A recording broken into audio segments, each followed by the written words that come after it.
हमारे पधारे हुए जितने भी भक्त जन हैं उनके हृदय में विराजे ठाकुर जी को भी कोटि कोटि नमन प्रणाम करती हूँ। आप इतनी ठंड में भी आए,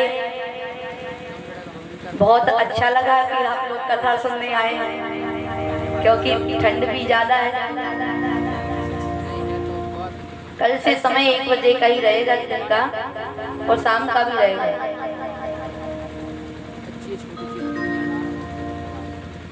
तो आप सभी का मैं इस व्यासपीठ से बहुत बहुत बहुत स्वागत करती हूँ। तो आइए हम कथा में प्रवेश करें।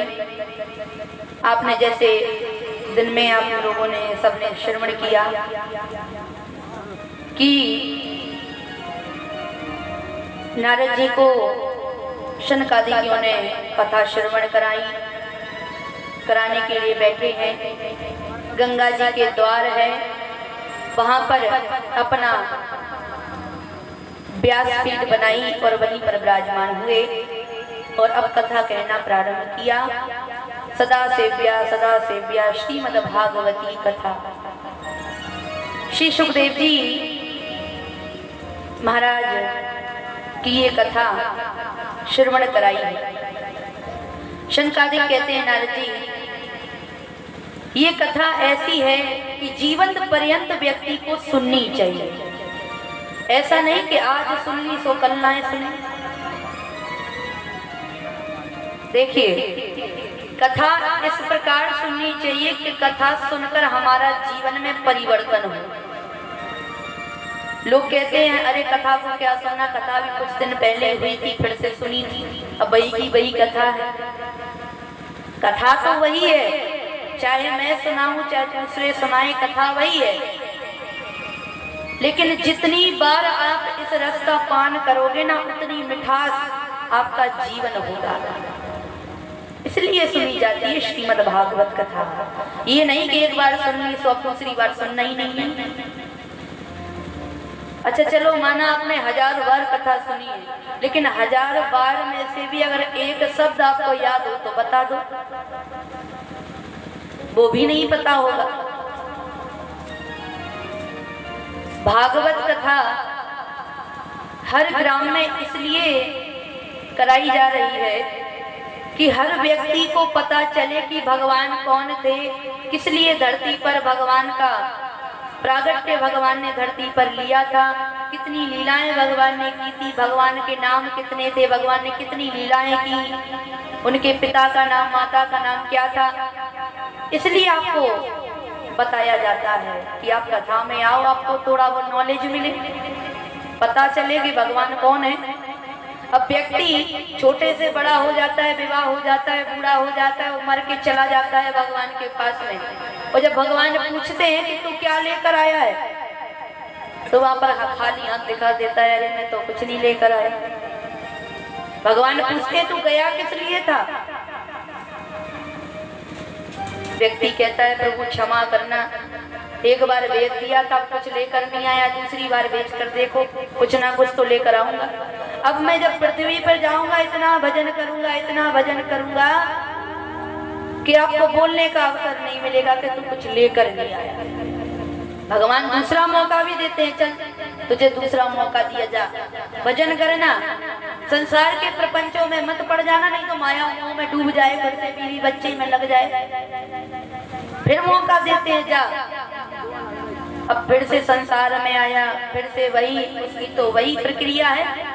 जन्म लिया, बड़े हुए, पढ़े लिखे, शादी हुई, बाल गोपाल हुए, उसके बाद में बुढ़ापे की अवस्था आई और कुछ समय रहा सो मर के चले। फिर से पूरा जीवन यापन उसने संसार में कर दिया, पूरा संसार में उसने अपना पूरा जीवन बिता दिया, लेकिन उसने करा भगवान के लिए कुछ भी नहीं। फिर गया, भगवान ने कहा क्या अब तो आ गया, अब तो कुछ लाया है कि नहीं लाया।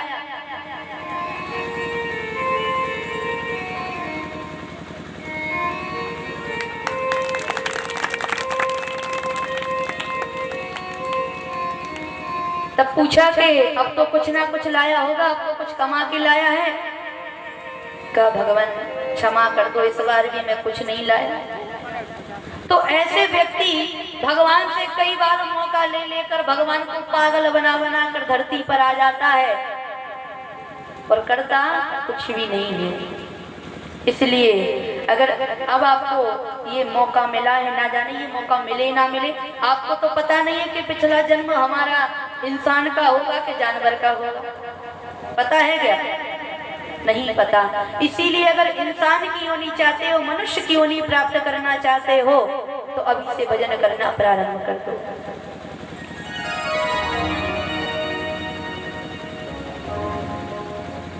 भजन हमेशा करना चाहिए। अगर मनुष्य की योनि प्राप्त करनी है तो, नहीं तो 84 लाख योनि बताई है, उसमें भटक कर व्यक्ति को ये मनुष्य तन प्राप्त होता है।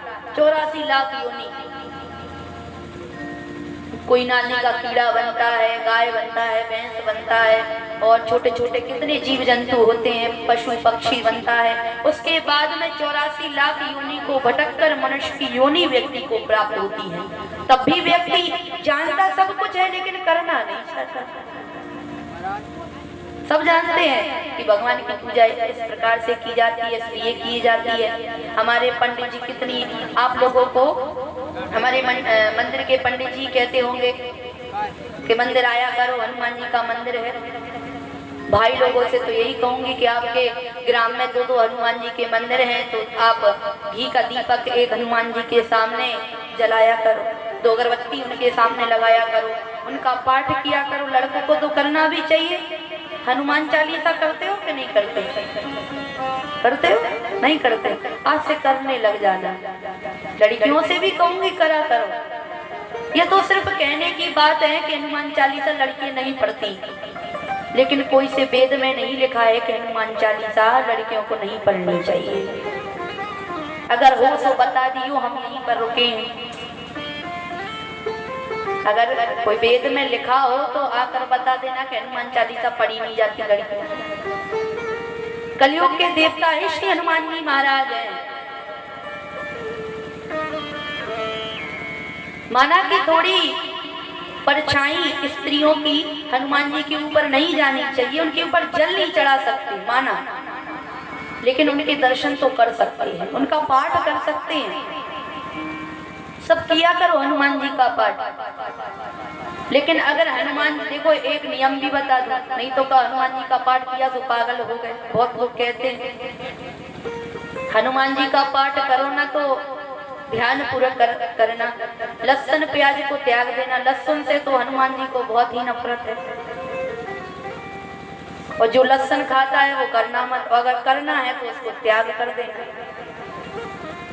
मांस मदिरा उनके सामने चलती नहीं है। ब्रह्मचारी हैं हमारे हनुमान जी महाराज, तो ब्रह्मचारी आपको भी बनना पड़ेगा, तब जाकर वो पाठ आपका सफल होगा। करना सब। लहसुन क्या है? लहसुन से थोड़ा स्वाद आता है सब्जियों में, जो आप बड़े 2-2 उंगलियों चाट के खाते हैं, पूरे हाथ चाट मारे। अगर पाठ करना है, अगर कुछ प्राप्त करना चाहते हो तो पाठ करना। देखो अगर कुछ पाना होता है ना तो कुछ खोना भी पड़ता है। अब ये थोड़ी है कि दोनों हाथ में आपको लड्डू मिल जाए। व्यक्ति चाहता है कि दोनों हाथ में लड्डू हो, हम खा भी लें पेट भर के, हनुमान जी कृपा भी बड़ी जोरदार कर दें, ऐसा नहीं हो सकता। कुछ पाने के लिए कुछ खोना भी पड़ता है। आज देखिए, आपको कथा अच्छी लग रही होगी, थोड़ी बहुत लग रही है कि नहीं लग रही?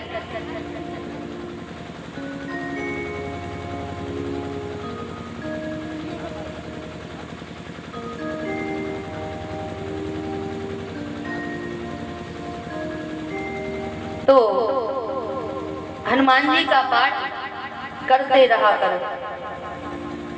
तो ऐसे कथा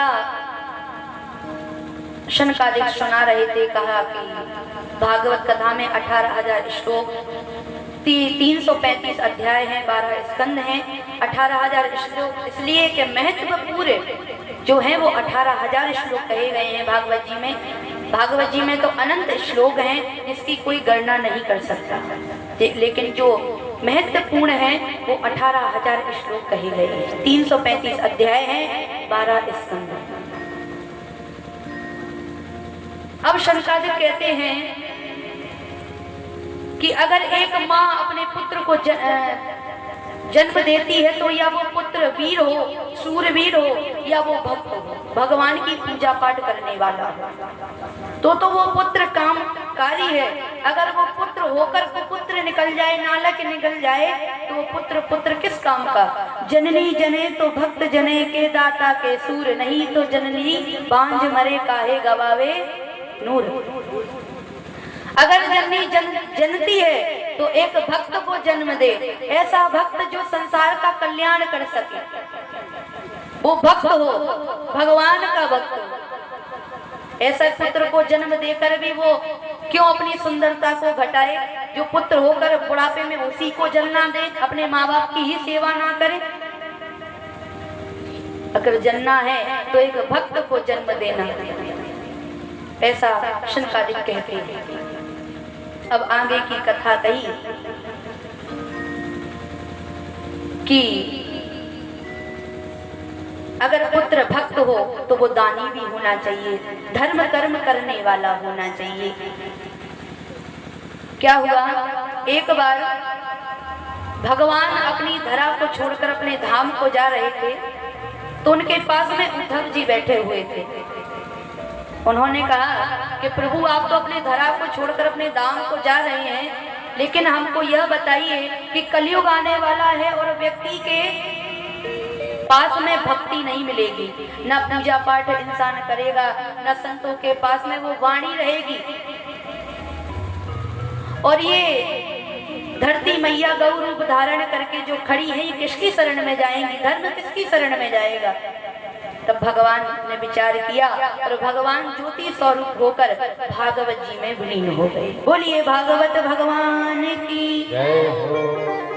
इसीलिए भागवत जी को भगवान के स्वरूप कहा गया है कि भगवान का ही भागवत जी स्वरूप हैं। अब महाराज इतनी बात शनकादिक कर ही रहे थे, इतनी चर्चा चल ही रही थी, बता ही रहे थे कि वहां बड़ा अचंभा हुआ। क्या अचंभा हुआ, वहां पर भक्ति महारानी अपने दोनों पुत्रों को लेकर नृत्य करती हुई सभा के मध्य पधारी। भक्ति सुतौ तौ तरणौ गृहीत्वा प्रेमैक रूपा सहसा विरासित। श्री कृष्ण गोविंद हरि मुरारी नाथेति नामानि मुहुर्वदन्ति। भक्ति महारानी अपने दोनों पुत्रों को, उनके दोनों पुत्र तरण हो गए क्योंकि उन्होंने भागवत की कथा सुनी।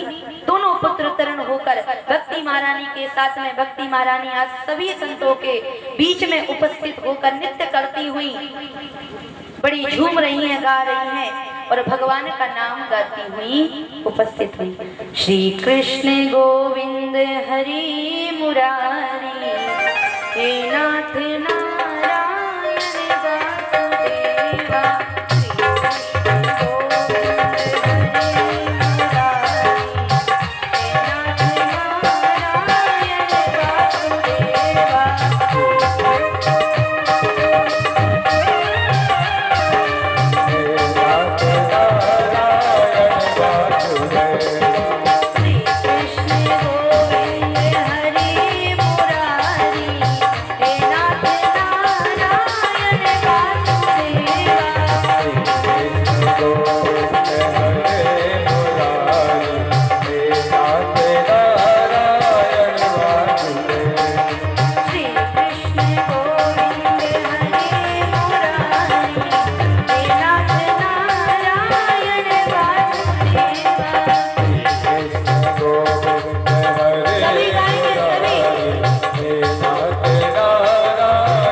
तो ऐसे भक्ति महारानी सभी संतों के बीच में उपस्थित हुई। सभी ने उठकर भक्ति महारानी का स्वागत किया और इसके बाद में बड़ा दिव्य नाम संकीर्तन वहां पर हुआ।